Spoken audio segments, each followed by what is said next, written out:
Sulyap sa kaliwa. Yan, tinan mo kung lagpas na yung mirror mo dyan. Basta. Kabigin mo na, tapos dahan-dahan lang kasi meron dito sa yan. Then, bagala mo lang ang takbo mo. Balik mo naman ng belly, dahan-dahan lang. Yung magagapangin mo lang siya, no? Konti pa.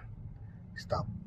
Napansin mo yung katawan ng sakyan mo, pupunta pa sa kaliwa. Oh, so, kaya babalik mo siya dahan-dahan, no? Pag tumuwid na yan, saka pa lang gigit na, no? So, hindi pa siya nakatuwid na ano siya. Hintayin mo lang. Pag gapang. Yan, balik mo na itong manibela mo. Then, ala na yung sabi. Balik mo agad sa gitna. Pag nakita mo pumosisyon na kagad yung sakyan mo sa napakagitna, ito dapat may balik mo na agad sa gitna. Okay. Slow down, signal ka ng kaliwa.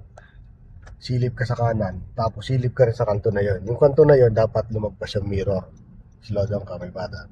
Okay? Then, kabig na dyan, todo na. Correct. Siyempre, pupunta yun dyan. Layo mo na.